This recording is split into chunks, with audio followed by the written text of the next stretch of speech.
produit beaucoup plus de déchets parce qu'on importe plus et du coup, ce qui est importé est emballé et forcément, t'as plus de déchets. Et on n'a pas forcément la capacité, en plus parce qu'on a un petit territoire, de pouvoir absorber toute cette manne de déchets.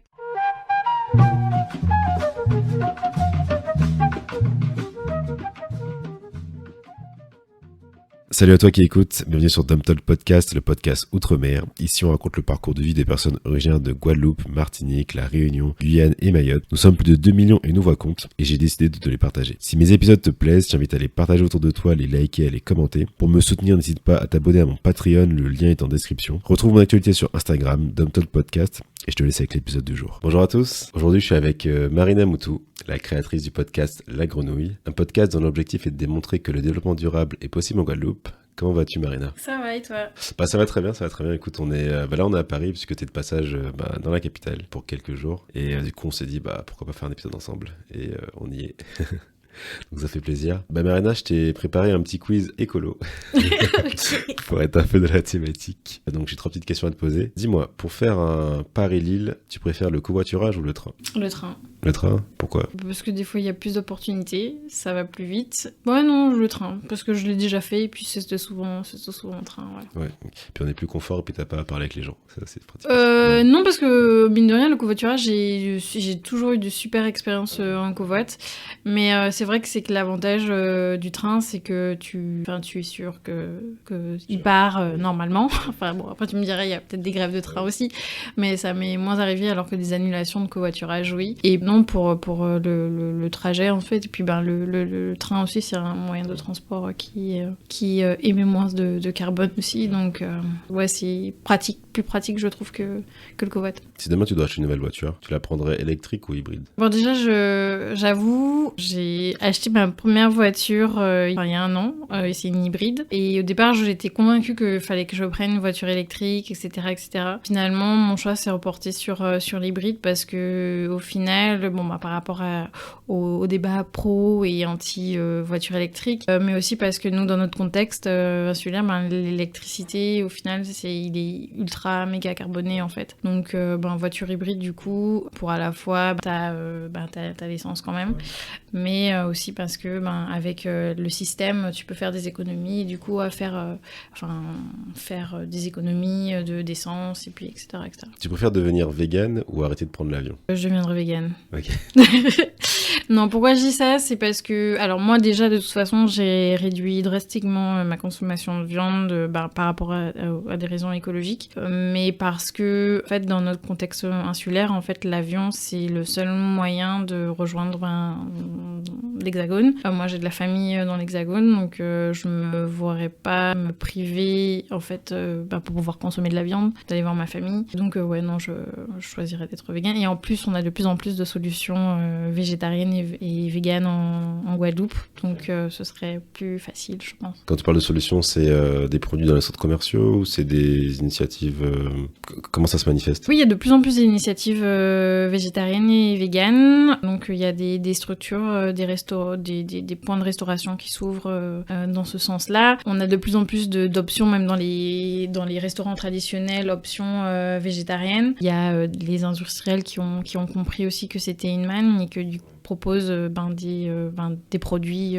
végétariens ou véganes, quoi. Toi, t'en penses quoi que l'industrie agroalimentaire propose également des produits véganes ? Est-ce que pour toi, c'est une bonne initiative ou c'est juste un intérêt purement commercial et ils se disent, en fait, c'est un nouveau marché et on y va ? Business is business. Franchement, non, moi, de toute manière, on le voit, hein, que ce soit avec les produits bio, les produits en vrac, les produits végétariens, sans protéines animales, sans origine animale. Non, de toute manière, il y a une niche, les industriels vont la saisir. Donc pour moi, j'ai pas l'impression que c'est plus une sensibilité qu'autre chose. Après, il faut savoir que si aussi certains industriels se mettent aussi aux produits d'origine végétale, c'est parce qu'elles coûtent moins cher. Un exemple, je sais que la margarine qui est d'origine végétale est moins chère que le beurre aussi. Donc du coup, effectivement, ils vont faire des économies en surfant aussi un peu sur cette volonté d'être plus respectueux de l'environnement et puis du bien-être animal. T'as l'air super informé sur ce sujet, c'est fou. Bon, t'as un podcast dessus, donc c'est normal, mais... Ouais. Mais je me dis pas que je suis expert. Moi, l'idée, c'est plutôt que moi, effectivement, je suis sensibilisée sur ces questions-là depuis un petit moment. Je dirais que ouais, j'essaye de faire ma part, en fait. Ne serait-ce que pour informer, voilà, montrer que c'est possible, même sur des petits territoires comme les nôtres, qu'il y a des gens qui, justement, œuvrent dans ce sens, même s'ils appellent pas ça forcément écologie, développement durable, non, c'est juste qu'ils font des choses pour qu'ils soient plus respectueux, en fait, de leur environnement, mais aussi de leur santé, de leur bien-être, etc. Donc... On va parler de ton podcast, mais avant, je pense qu'on va en savoir un peu plus sur toi. Du coup, je vais te poser quelques questions. Dis-moi, alors, quand je te dis Guadeloupe, c'est quoi les premiers mots qui te viennent? Moi, c'est beauté, c'est partage, ouais, c'est connexion aussi. Connexion à quoi? Connexion, en fait, je trouve que en Guadeloupe, on a un rapport qui est assez particulier parce que on peut être à la fois connecté avec ses proches, connecté avec la nature, connecté aussi avec d'autres territoires, d'autres régions. Ça s'explique aussi par rapport à notre histoire culturelle, à notre histoire, à notre histoire tout court, avec les différentes migrations qu'il y a eu. Et donc, on a une culture qui est connectée à pas mal de choses, quoi, dans ce sens-là.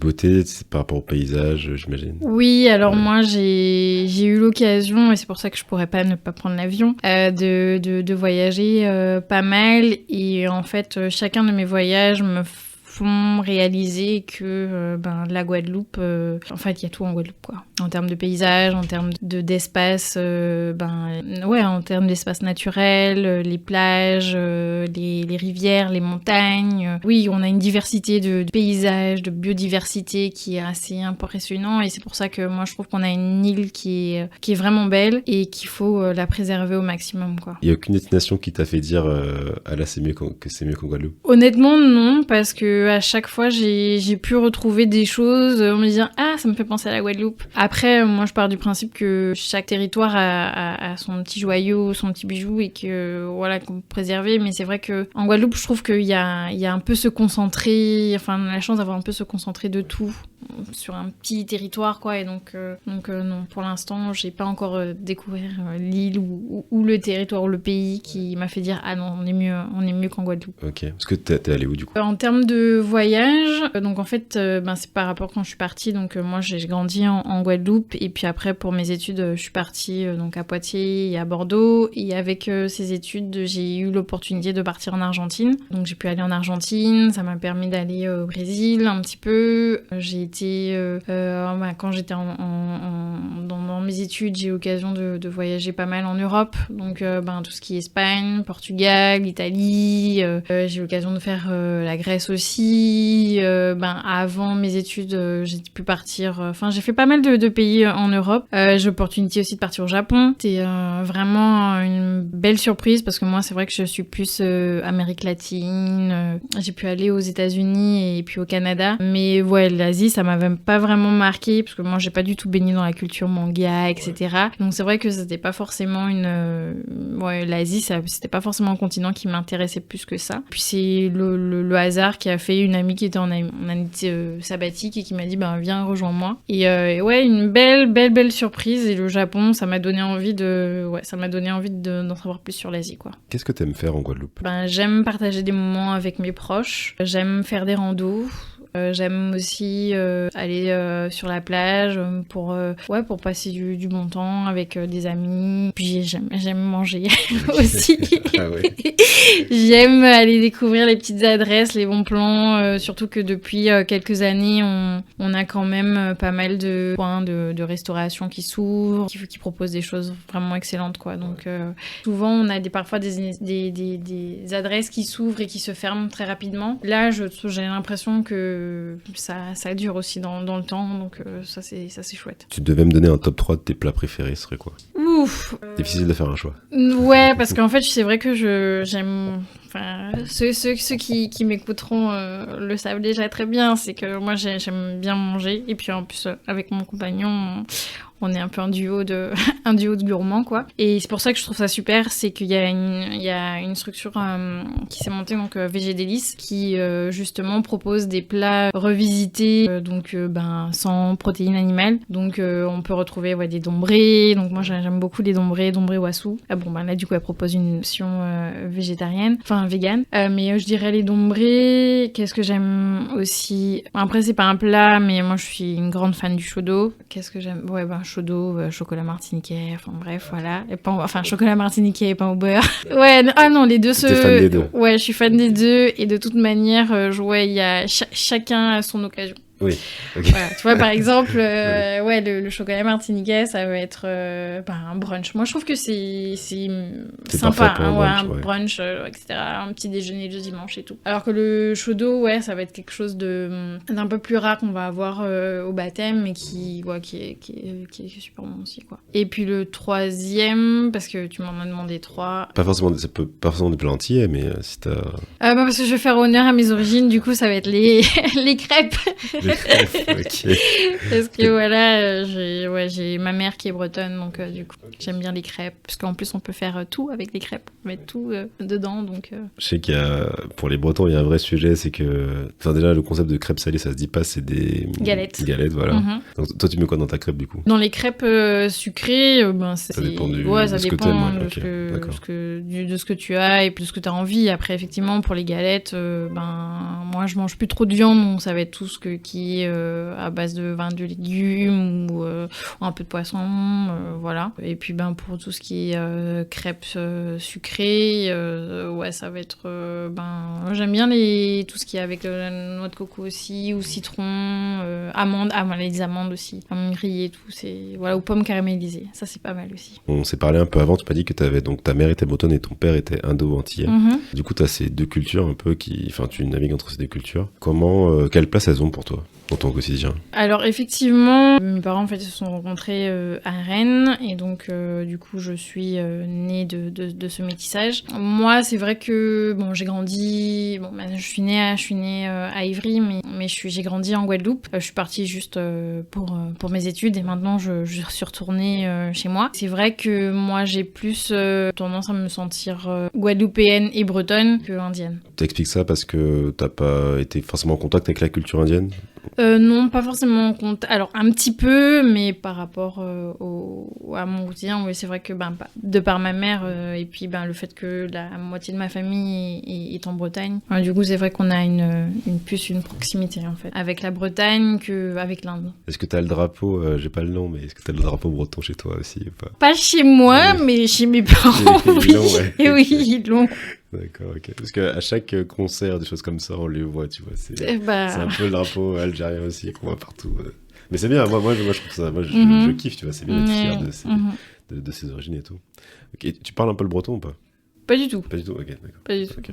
Mais si tu me demandes où est-ce que je me sens chez moi, c'est la Guadeloupe, hein, c'est pas la Bretagne. Okay. T'as cet apport-là, mais ton ancrage est en Guadeloupe. Ouais, mon ancrage, c'est clairement la Guadeloupe. Ouais. Cette Guadeloupe, t'as dû la quitter du coup pour tes études. Comment t'as vécu ce départ? Pour être tout à fait honnête, moi j'étais ultra motivée pour partir. Je voulais partir, je regrette pas d'être partie. Moi j'ai choisi un parcours un peu spécifique. Moi je voulais intégrer Sciences Po, mais en master, donc du coup j'ai choisi une licence préparatoire à Poitiers. Et ouais, donc moi je voulais partir. C'est juste qu'effectivement j'ai eu un blues, on appelle le blues d'octobre ou d'automne, je sais pas. Et effectivement c'est là que je me suis rendu compte que c'était pas si facile que ça, parce que effectivement le fait que le rapport que j'ai avec la France, parce que du coup ma mère est bretonne, et que régulièrement on allait, quand je dis régulièrement, au moins une fois par an pour l'été, on allait voir ma famille, donc j'ai l'impression que ça allait le faire.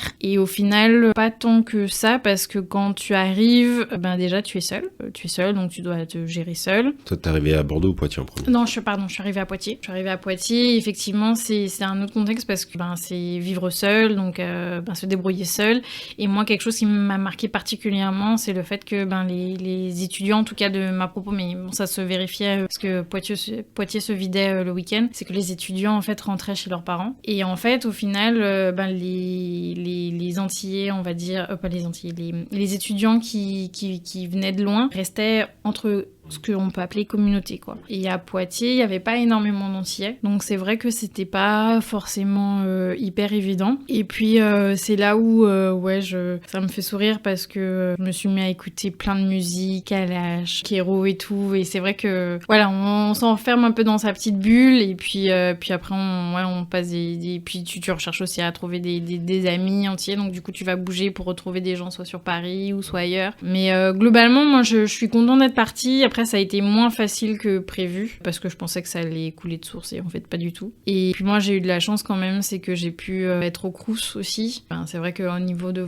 trouver un appart, parce que c'est vrai que c'est pas forcément évident pour tous les étudiants, parce que on va dire oui, la caution machin etc, des parents qui sont à 8000 km, voilà. Moi j'ai pas eu ce problème là, donc j'avoue que j'ai pas eu de problème d'installation. Moi mes parents m'ont accompagnée aussi pour que j'arrive. Effectivement j'ai pu aussi pendant les vacances scolaires aller dans ma famille en Bretagne, ou alors j'ai pu aussi rentrer en Guadeloupe. Parce que du coup tu m'as dit qu'il y avait pas beaucoup d'Antillais à Poitiers. Comment tu t'es adapté à cette nouvelle vie, et est-ce que ça a été facile pour toi de trouver des amis? Moi, ce qui m'a un petit peu agacée, j'avoue, c'est que quand tu dis que tu viens de la Guadeloupe, on te dit « Ah, super, moi, je suis allée en Martinique. » Ok. Et en fait, j'ai un petit peu... En fait, je pense que c'est pour ça aussi que c'était pas évident. C'est-à-dire qu'on te renvoie souvent, tu dis une chose, et puis on te dit « Ouais, voilà... » C'est presque pareil. C'est presque pareil et tout. Après, moi, j'ai eu de la chance, j'ai pas eu de réflexion... Enfin, en tout cas, je les ai pas vécues, de réflexions racistes ou des choses comme ça. Parce que je sais que c'est pas le cas pour tout le monde. Mais c'est vrai que c'était un petit peu agaçant de... Quand t'arrives à un endroit, en fait, tu dois... Comme n'importe qui, tu dis d'où tu viens, etc. Et puis, on te ressort un petit peu des clichés, etc. Et puis, j'étais dans une licence préparatoire, donc c'est vrai que c'était assez intensif comme formation. Enfin, on avait beaucoup de boulot. C'est vrai que on n'était pas forcément à faire la fête, etc. Je dirais que j'ai eu des amitiés vraiment avec 2 ou 3 camarades qui ne sont pas antillais, mais qui ne pouvaient pas forcément rentrer chez eux parce qu'ils étaient dans des régions un peu plus loin. Des personnes avec qui j'ai gardé, avec qui je suis toujours en contact, et où on se voit de temps en temps quand je suis de passage en Europe, parce que là c'est pas forcément dans l'Hexagone. T'avais du mal avec cette espèce d'assimilation, enfin en gros que pour les gens c'était du pareil au même et qui faisait pas forcément la différence. Ouais. Est-ce que cette ignorance, ça t'agaçait cette ignorance quelque part? Ouais, ça m'agaçait. Et puis après, moi je trouve que, en tout cas pour moi, pour ma part, c'est vrai qu'on est peut-être dans une bulle et on se rend pas forcément compte. Quand tu vas ailleurs, tu es confronté aussi à des personnes qui étaient aussi eux-mêmes dans leur bulle, et que effectivement c'est toute cette confrontation. C'est pour ça que je trouve ça super aussi de pouvoir partir durant ses études ailleurs que dans sa région, parce que justement ça te permet de rencontrer des gens que tu n'aurais pas forcément côtoyés si t'étais pas parti. On te renvoie à une image... Enfin, je saurais pas comment expliquer ça. On te catégorise peut-être. Catégorisé, mais en même temps, je peux pas dire que, en tout cas, dans moi, mon parcours, j'ai eu des réflexions me disant que moi, je suis antillaise et que, je suis feignante, quoi, des clichés purs, quoi. Parce que c'est pas vrai. Moi, je trouve qu'au contraire, en tout cas, tout ce qui était nos professeurs, et puis même mes camarades de classe, et puis mes trucs, j'ai pas eu de difficulté au fait que, parce que je suis antillaise, il y a des choses comme ça. Non, c'est pas vrai. Je dirais plutôt, c'était plutôt le fait il y a des réflexions, et puis des fois aussi tu peux pas forcément comprendre que en fait en gros la semaine à Poitiers, l'université, c'était du lundi au jeudi, parce que souvent t'avais pas forcément de cours le vendredi, ou alors voilà, mais Poitiers se vidait du vendredi midi au lundi matin en fait, pour faire des trucs, et souvent aussi il y avait des camarades qui venaient des mêmes lycées, c'est pas forcément le cas, donc il y a tout ça, c'est pas la même chose. C'est vrai que moi mes études à Poitiers et mes études à Bordeaux, c'était 2 salles, 2 ambiances. Parce que du coup, à Poitiers, c'est vrai qu'il n'y a pas beaucoup d'antillais, tandis qu'à Bordeaux, il y en a eu... il y en a plus. Il y en a beaucoup plus, quoi. Oui. Et puis, c'est aussi le moment où je me suis... j'ai adhéré à une association aussi d'ultramarins, et donc du coup, ça te permet aussi de connaître d'autres ultramarins, etc., etc. On a des retours d'expérience qui sont un peu comme les tiennes, ou alors qui sont similaires, et c'est intéressant aussi de pouvoir partager ça. Puis la distance, moi aussi, que je dis que j'ai beaucoup de chance, parce que moi, j'ai pas eu connu d'hiver hyper froid non plus. La seule fois où où il a vraiment gelé, etc., et ben c'était ce Noël-là où j'étais en Guadeloupe. Donc non, j'ai vraiment eu de la chance. La fille a une bonne étoile, quoi. Ouais, je pense. Ou une bonne résistance au froid. Ou peut-être non, j'ai pas l'impression d'avoir une bonne résistance au froid, mais c'est vrai que, on en parlera peut-être après, mais c'est par les expériences que je me suis rendu compte aussi que, le manque de lumière, le manque de soleil, etc., ça joue aussi. Donc, Et ça t'a donné envie de rentrer. De rentrer, Okay. ouais. On s'est parlé un petit peu avant, tu m'avais dit que tu avais vécu à Trinidad et Tobago. Ouais. Raconte-moi, comment c'était, dans quel cadre, combien de temps? Ouais, justement, c'était par rapport à ça. En fait, c'est vrai que moi, mon parcours m'a permis de bouger pas mal. Une de mes missions, donc après mes études, c'était à Trinidad. Super expérience, donc pour une île de Caraïbes, et qui était vraiment géniale, parce que c'est à la fois, c'est assez bizarre parce qu'on se sent à la fois, c'est anglophone, mais on se sent quand même proche culturellement. Puis moi, je suis un petit peu indienne. Enfin, j'ai des origines un peu indiennes. Enfin, j'ai des origines indiennes, pas qu'un peu, mais j'ai des origines indiennes. Et c'est vrai que tant que je parlais pas, tant que j'avais pas mon French accent, on me prenait pour une Trinidadienne, quoi. Ah, parce qu'il y a des... Ouais, il y a une forte communauté. je sais pas. Ouais, Okay. énormément. Et franchement, c'est une fois que je parlais et que j'avais mon accent français que... Ils comprenaient, ouais. Ah! Tu n'es pas de chez nous, en fait. Exact. Where are you from? Voilà. Espèce de fraude. Pardon. Un peu. Non, je rigole.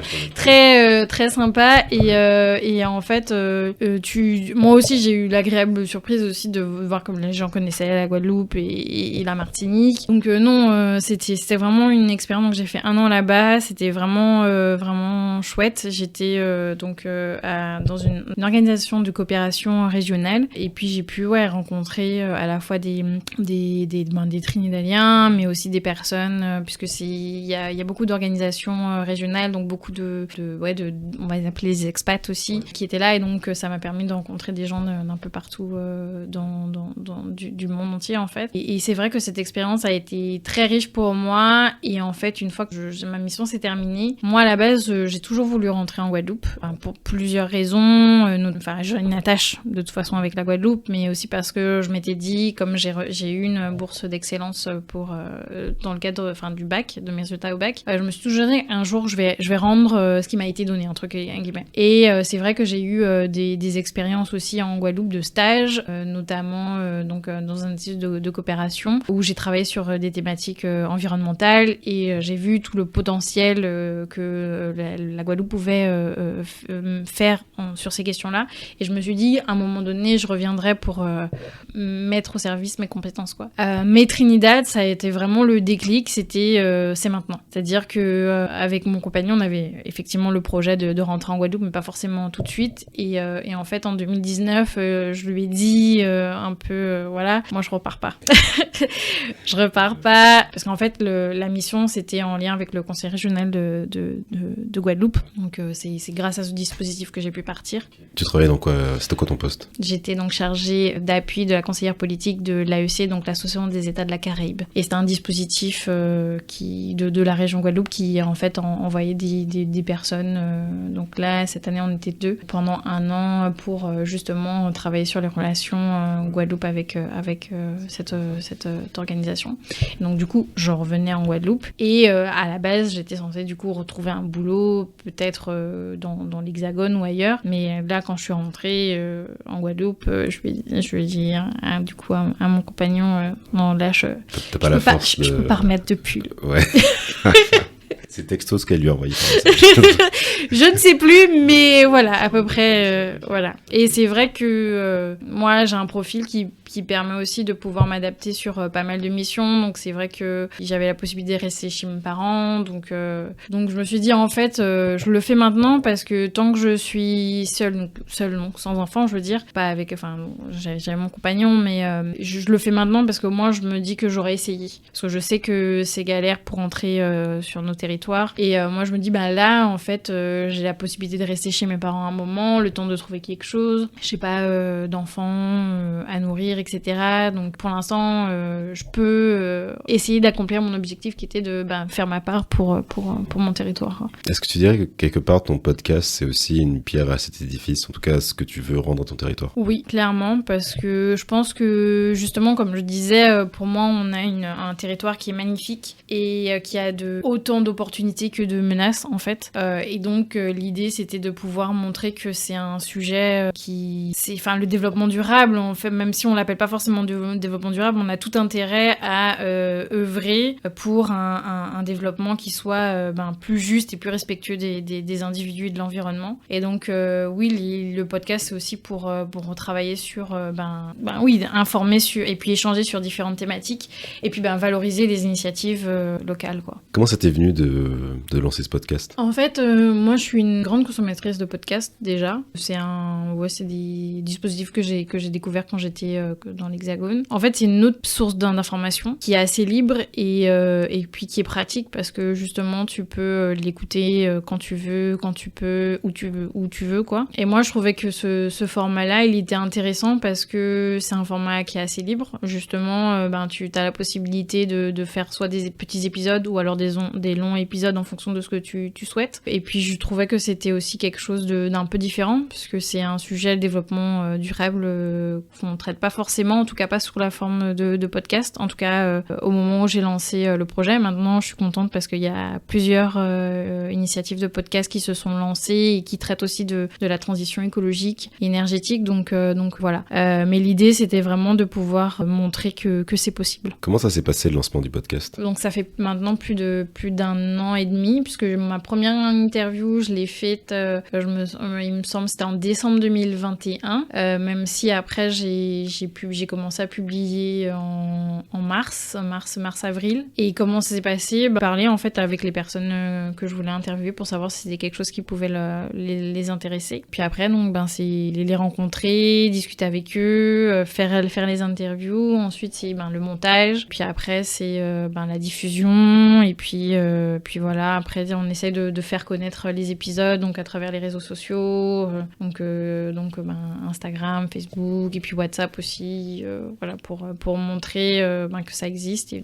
Voilà. Et pourquoi le nom La Grenouille? La Grenouille, alors, bon, il y a des versions officielles et des versions... Nous, on veut toutes les versions. Écoute. Alors, on va dire la version officielle pour le podcast, c'est que la grenouille, ça fait référence en fait à alors c'est pas une fable, c'est pas le bon terme, mais en fait on te dit que lorsque la grenouille, si tu la mets dans de l'eau bouillante, elle va s'échapper et sortir. Tandis que si tu la mets dans de l'eau froide et que tu vas faire bouillir l'eau petit à petit, elle va pas forcément se rendre compte et elle va finir cuite. Et moi je trouvais que c'était intéressant parce que ça faisait aussi l'analogie au réchauffement climatique, au fait que tout est en train de se réchauffer. Et aussi parce que la grenouille, c'est, je sais pas pour en Martinique, mais en tout cas, quand tu rentres dans les Antilles, enfin en tout cas en Guadeloupe, le soir, t'as les petites grenouilles qui sont hyper typiques du coup. Et ça, je trouvais que c'était une petite référence aussi pour dire que c'est la faune de la Guadeloupe. Ouais, la faune de la Guadeloupe, quoi. T'as choisi un focus sur la Guadeloupe dans tes épisodes, en tout cas jusqu'à maintenant. Pourquoi? Si j'ai choisi de faire sur la Guadeloupe, c'est parce que pour moi, en fait, il y a énormément de choses qui se font, d'initiatives, et que c'est vrai que j'avais pas non plus envie de trop m'éparpiller. Et puis, parce que c'est aussi pratique, parce que moi, en fait, j'aime bien être à rencontrer aussi les personnes que j'interviewe, justement parce qu'on peut échanger avant, pendant du coup l'interview, et puis après. Et c'est intéressant aussi. Et puis même, je trouve que lorsque tu parles d'un sujet, notamment sur le développement durable, où les gens sont pas forcément sensibilisés, le fait de se dire ça se passe à côté de chez moi, mais vraiment à côté de chez moi, peut-être que du coup t'es plus sensible à écouter ce qui se passe. Donc voilà. Mais après, c'est clair que si on m'invite sur d'autres territoires, ce serait avec plaisir. Mais c'est vrai que pour l'instant, je suis plus focaliser sur la Guadeloupe, mais je sais qu'il y a certains des auditeurs qui m'ont demandé ce serait bien de travailler avec d'autres îles de la Caraïbe. Il y a certains podcasts justement qui se montent et qui ont plus ce focus caribéen, donc peut-être que eux traiteront de la problématique d'un point de vue caribéen. Moi pour l'instant mon objectif c'est la Guadeloupe. Par rapport au développement durable, quelle est la situation de la Guadeloupe actuellement? Pour moi en fait il y a et puis c'est pas que sur le développement durable, pour moi c'est sur plein de sujets. Je trouve que depuis 4-5 ans on est dans une nouvelle dynamique dans le sens où on est plusieurs à... Bon, il y a des prises de conscience sur différents sujets, que ce soit sur le développement durable, mais aussi au niveau culturel, au niveau identitaire aussi, au niveau économique, où on est... et puis c'est pas propre qu'à la Guadeloupe, c'est qu'on a... Et je pense que le Covid aussi a beaucoup aidé, c'est qu'on a envie de se réapproprier les choses. Et en Guadeloupe, il y a pas mal d'initiatives et puis de choses qui font que et puis même au niveau des politiques publiques où de toute manière même si tu veux pas t'as la loi qui impose des choses, mais je trouve qu'il y a une énergie justement pour pouvoir préserver le territoire, que ça soit en termes de ressources, on le voit bien de toute manière, dans 20-30 ans, il y aura plus forcément de pétrole, donc il va falloir qu'on se déplace autrement, enfin du moins sans pétrole. Donc il faut trouver des choses, d'autres moyens, et donc là justement on est dans ce carrefour, je trouve, où là sur les 5-10 ans à venir, il faut qu'on fasse les bons choix en fait. Et je trouve que justement il y a une énergie nouvelle depuis un petit moment, qui fait que il y a des jeunes qui sont rentrés, mais il y a aussi des jeunes qui sont qui étaient là et qui ont envie de faire autrement, qui vont créer leurs emplois, qui vont créer leurs entreprises, qui vont créer en fait les solutions aux besoins qui étaient là depuis un petit moment, et je trouve que on avance quand même, on avance dans le bon sens, et je trouve que de plus en plus, et tu m'avais posé par rapport aux industriels, etc., on voit bien qu'il y a une pression en fait, une pression sociétale où on veut manger local, on veut manger naturel, on veut manger de manière plus intelligente, on veut manger on veut que notre achat soit responsable, notamment en encourageant les agriculteurs locaux, les producteurs locaux, etc. quoi. Je suis peut-être influencée par les échanges que j'ai eus avec les différents invités, mais c'est vrai que les sujets reviennent souvent, c'est-à-dire que on en a marre des déchets, on en a marre du fait que ça soit artificialisé de partout, et on a envie de préserver ce qu'on a, quoi, parce qu'on a peur aussi que ça nous échappe. Quand tu dis les déchets, c'est que, par exemple, que les gens laissent leurs déchets sur la route, ou qu'il y ait trop de... Comment dire ? Vu qu'on consomme beaucoup de choses, beaucoup de déchets sont produits. Un peu les deux. Je pense que de toute manière, notre rapport aux déchets a vraiment évolué, puisque de toute manière, jeter, c'est très mal perçu. On le voit bien, je sais pas sur le cas pour la Martinique, mais en tout cas, en Guadeloupe, ne serait-ce que le camping, le fait que les gens laissent des choses, t'as toute une réaction qui va derrière. Nous, de toute façon, on produit beaucoup plus de déchets parce qu'on importe plus, et du coup ce qui est importé est emballé, et forcément t'as plus de déchets, et on n'a pas forcément la capacité, en plus parce qu'on a un petit territoire, de pouvoir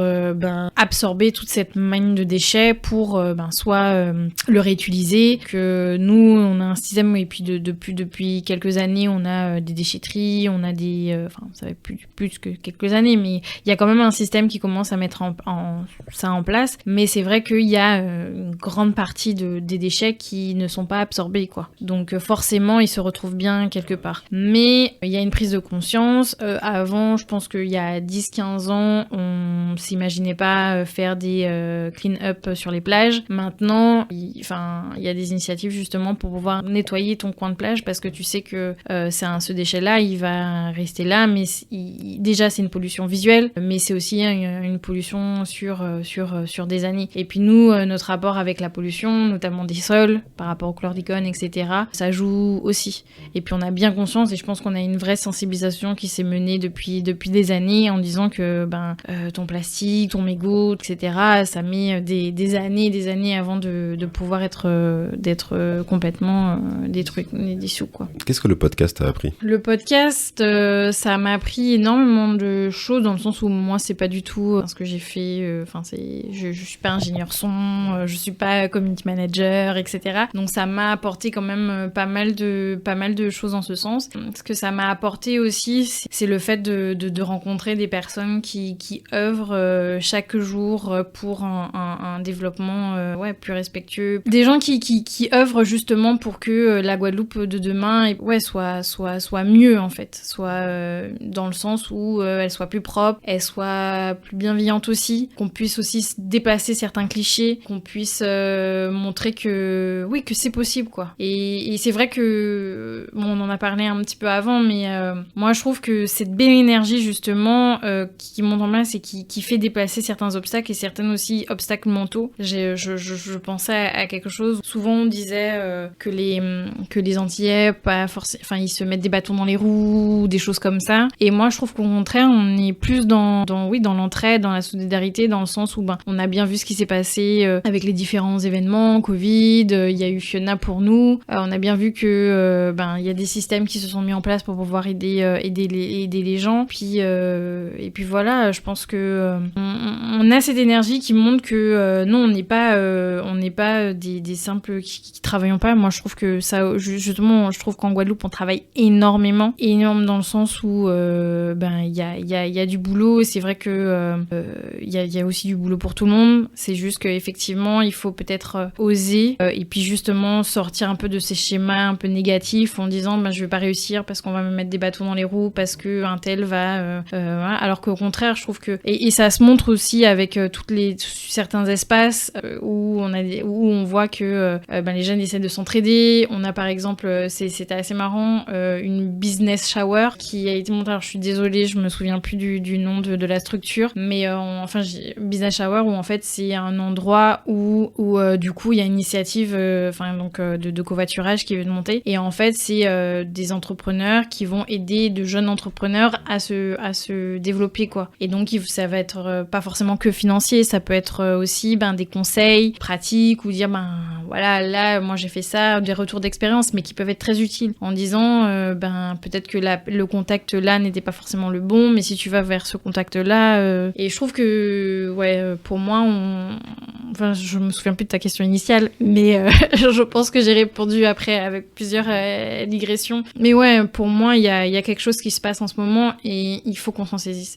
Et nous, en tant que jeunes, mais aussi en tant que même les personnes qui sont un peu plus âgées ou qui vont partir peut-être à la retraite dans pas longtemps, c'est d'accompagner justement les jeunes à leur retour, d'accompagner aussi les politiques, qu'elles accompagnent aussi cette dynamique où on sait que la moyenne d'âge, en tout cas pour tout ce qui est fonction publique, elle est entre 45 et 55 ans.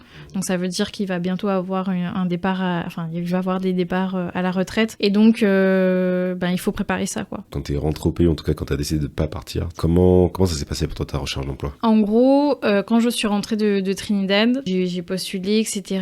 Et en fait, comme j'étais chez mes parents, j'ai accepté de faire un volontariat de service civique qui est du coup un service civique un peu plus rémunéré que le service civique des 16-25 ans.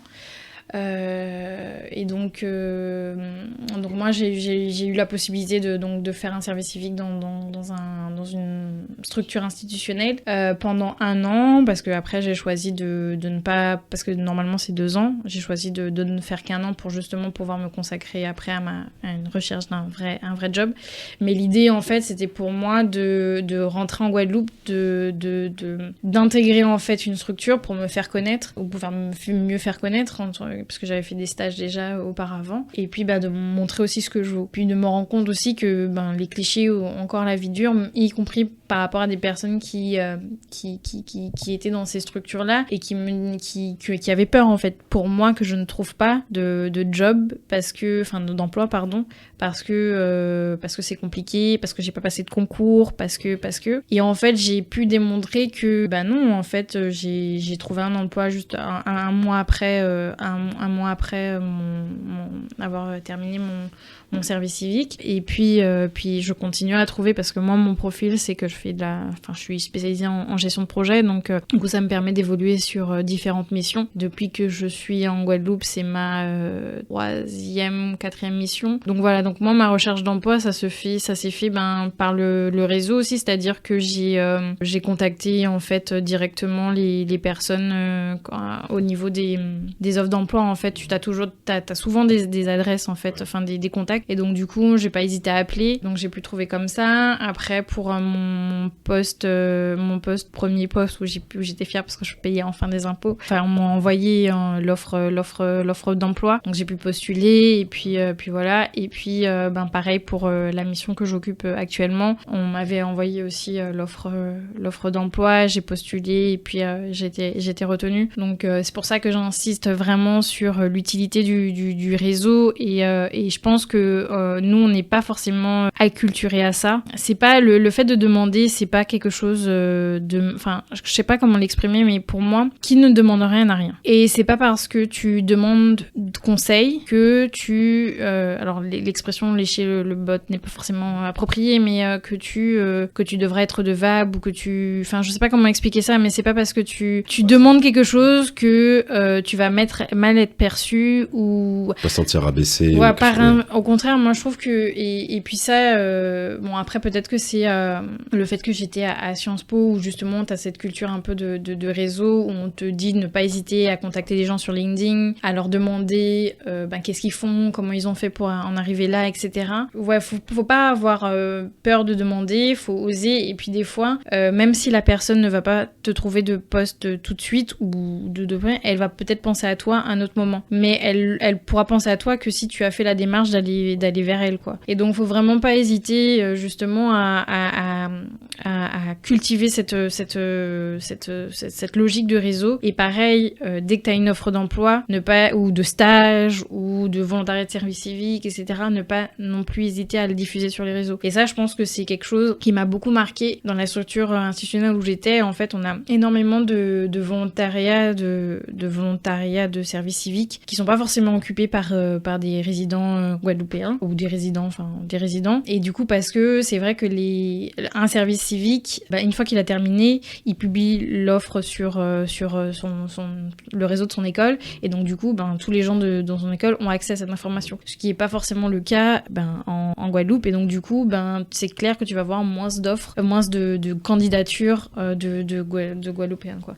Donc c'est pour ça que j'invite vraiment tout le monde à dès qu'ils entendent une offre ou quelque chose comme ça, et puis même quand t'as une demande de stage, même si toi de ton côté tu peux pas, il y a peut-être le voisin de ton collègue qui a besoin de quelque chose, et donc il faut relayer l'information. Et je pense que c'est ça aussi, le Covid a beaucoup aidé, et puis on le voit, il y a beaucoup de choses que les gens ont découvert après que ça existait à côté de chez eux, parce qu'ils n'étaient pas forcément sur les réseaux sociaux. Et justement, ça, le fait de savoir, c'est aussi pouvoir faire énormément de choses, quoi. Et je pense que c'est ça qui change les choses, c'est que maintenant les gens ont besoin d'être visibles pour être connus, et justement ça revient sur les choses que quand tu cherches un emploi, faut pas hésiter à se rendre visible. Ce que tu dis, ça me fait penser à ce que j'ai reçu Leslie Ardon, qui est une ancienne basketteuse professionnelle martiniquaise. Elle a plus de 20 ans de carrière, et là elle est rentrée depuis quelques années en Martinique. Elle a lancé sa structure de sport événementiel, et en gros je sais pas si tu connais Aller Virer. C'est l'équivalent d'Aller Vigne en Guadeloupe. En Guadeloupe, ouais. Et du coup, donc elle faisait une conférence, et elle donnait des conseils du coup sur le retour au pays, et elle disait que un des conseils qu'elle a donné, c'était en fait de se rendre, si on veut rentrer, en fait, il faut se rendre visible. Et aussi, elle disait de faire appel au réseau et ne pas hésiter peut-être 1 ou 2 ans avant de rentrer, de commencer à contacter les gens en fait. Et elle disait au fait, ce qui compte surtout dans le réseau, c'est pas qui tu connais, mais qui te connaît. Et donc je pense que c'est un point qu'il faut pas négliger. Si on veut rentrer, la préparation, c'est pas tout d'envoyer des CV, mais c'est aussi de contacter les personnes sur place et de les relancer. Comment tu l'as vécu ce retour en Guadeloupe? Moi, j'ai bien vécu. Ouais. En fait, je pense que aussi, de par mon parcours, j'ai une capacité d'adaptation qui a fait que, en fait, depuis que je suis partie, j'ai déménagé pratiquement tous les 1 an et demi. Le fait d'être arrivée en Guadeloupe, c'est enfin, je vais rester un petit peu posée. Mais j'ai très bien vécu dans le sens où j'étais de retour chez moi. Donc j'ai eu de la chance parce que mes parents pouvaient m'accueillir. Donc c'est vrai que pendant 1 an, j'ai pas eu l'hébergement à gérer. Très contente aussi de voir que il y a beaucoup de choses qui se mettent en place et qui perdurent. Contente aussi de cette proximité avec la famille, les amis, de voir aussi qu'il y a pas mal d'amis qui rentrent, de les activités en fait que j'ai l'habitude de faire, donc les randos, manger, sont possibles. Il y a juste le fait qu'on a moins la possibilité de voyager. Ça, c'est vrai que c'est quelque chose et je pense que c'est propre à nos territoires antillais parce que j'étais à Trinidad et j'ai énormément bougé. Mais parce qu'ils ont un autre système, voilà. Ils ont plus de liaisons aériennes. Ils ont plus de liaisons aériennes, ouais. Et donc à Trinidad, j'ai pu aller aux États-Unis, j'ai pu aller à Tobago parce que c'est le même pays, mais j'ai pu aller à Sainte-Lucie, j'ai pu aller à Grenade, j'ai pu rentrer en Guadeloupe, etc. aussi. Alors que c'est vrai que nos liaisons, c'est possible, hein, mais c'est plus compliqué, quoi. Et peut-être plus cher aussi, non? Et plus cher. Ouais. Et plus cher. Alors que quand tu es dans l'Hexagone, c'est vrai que c'est plus facile parce que tu peux avoir des vols à moins de 100 €. Oui. Entre en Europe et tout, ouais. Alors que moi, si je veux aller en Martinique, faut au moins que je mette 250 € et j'ai pas de logement. Ouais, c'est vrai. Donc ça fait vite un budget. Ouais. Est-ce que tu aurais aimé pouvoir visiter davantage la Caraïbe depuis la Guadeloupe? Oui, c'est clair. Ouais. Je pense que de toute manière, on a besoin aussi de... Parce que même si on parle pas forcément la même langue, je pense qu'on a un héritage commun, on a une culture commune qui fait que y a des choses, oui, qu'on devrait pouvoir partager davantage, ne serait-ce que avoir des retours d'expérience. Nous aussi, en tant que territoire, avec une histoire particulière, on a des choses aussi à apporter. Et pour moi, l'échange, ça se fait aussi par la mobilité, en fait. Il faut voir, il faut connaître pour ensuite pouvoir travailler ensemble, quoi. Écoute, Marina, on arrive bientôt à la fin de cet épisode, mais j'ai encore quelques petites questions à te poser. Qu'est-ce qui te donne envie de participer à Dom Talk? Moi, je trouve que c'est intéressant de partager son expérience parce que, alors, même si on ne doit pas comparer chacun un parcours unique, etc., c'est toujours bien de savoir que c'est possible, qu'il y en a qui l'ont fait ou justement... je parle par rapport à mon expérience du retour au pays et je trouve que c'est important d'échanger, de parler, de partager en fait ce qu'on a fait. Pourquoi j'ai accepté aussi? Parce que j'ai un podcast aussi et que je sais que c'est toujours intéressant de pouvoir échanger aussi sur certaines choses. Et puis de toute façon c'est bien parce qu'on traite aussi d'une autre thématique que la sienne. Donc je pense qu'on évolue aussi par rapport à ça. Et puis non, pour moi le podcast c'est un format, comme je disais au début, qui est vraiment intéressant et je pense que c'est quelque chose qui n'est pas forcément encore développé dans nos territoires, mais qui va l'être, parce que c'est une autre, oui, comme je disais, une autre source d'information. Je suis ravie de pouvoir t'avoir rencontré, du coup, puisqu'on on échangeait déjà sur les réseaux sociaux, etc. Et je pense que moi, c'est vrai que j'aime bien rencontrer des gens de face à face, donc... Oui, t'as raison, c'est bien. Voilà. C'est bien de sortir un peu de l'écran, et puis voilà, je pense que tu parlais effectivement d'utiliser son réseau, quelle initiative, par rapport au développement durable, où de plus en plus les gens s'entraident et développent ça, et je pense que nous, à notre niveau, en termes parce qu'on est chacun nos médias, tu vois, à notre niveau, je pense qu'on a tout à gagner à faire des collaborations pour que nos audiences découvrent déjà le travail que fait chacun, mais aussi toujours dans cet esprit d'unité quelque part. Et aussi, de toute façon, je pense qu'il n'y a que comme ça qu'on pourra continuer à s'élever et à progresser. Et non, moi je suis totalement dans cette démarche, donc ça fait plaisir aussi de te recevoir. Et du coup, si tu avais un message à faire passer aux Guadeloupéens, ce serait lequel? Oser et ne pas avoir de regrets. C'est-à-dire que souvent, comme je disais, on se met des barrières psychologiques, physiques, etc. Bon, c'est vrai que nous, on a quand même un océan, puis ça se fait pas forcément comme ça. Mais je pense que ce serait dommage de se dire, et en plus le temps file. Vous vous rendez compte, le Covid, c'était il y a 3 ans, quoi. Il faut, si on a envie de quelque chose, il faut se donner les moyens pour. Et même si c'est difficile, il faut essayer. Parce que je pense que l'échec, en fait, pour moi, il n'y a pas d'échec. Mais disons que pour moi, le fait de pas essayer, c'est une forme d'échec, en fait. Et puis, de toute manière, ce n'est pas parce que... Enfin, tu peux tenter, et puis ça n'a pas marché, au moins tu as tenté. Parce que, tu peux venir, et puis si ça se passe pas bien, tu peux repartir aussi. Alors, effectivement, c'est pas forcément évident, t'as une logistique, et puis moi, j'ai mon prisme au fait que j'ai pas d'enfant, donc forcément, quand t'es avec une famille, il faut réfléchir peut-être à autrement. Mais pour moi, il faut, si vous sentez que vous avez besoin de rentrer en Guadeloupe, ou enfin, en tout cas, dans votre région d'origine, il faut essayer de le faire. Pour moi, il n'y a pas plus satisfaction de dire, j'ai fait en sorte que mes objectifs se réalisent. Ils vont pas forcément se réaliser parce que, il y a toujours des imprévus, etc. Mais au moins, on a essayé. Au moins, t'es dans le process, quoi. Au moins, dans le process, ouais.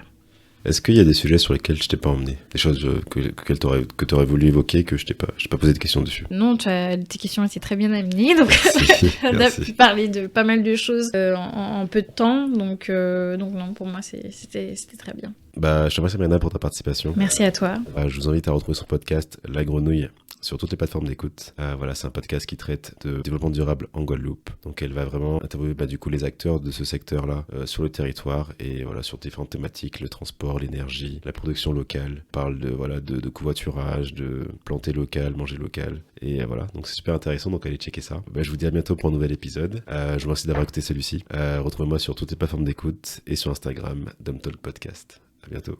À bientôt. Je te remercie d'avoir écouté cet épisode. Retrouve le podcast sur Instagram, Dumtalk Podcast. Il est disponible sur toutes les plateformes d'écoute, Spotify, Deezer, YouTube, Apple Podcast et SoundCloud. Je te dis à bientôt pour un prochain épisode. Please Foss et un lot de soleil.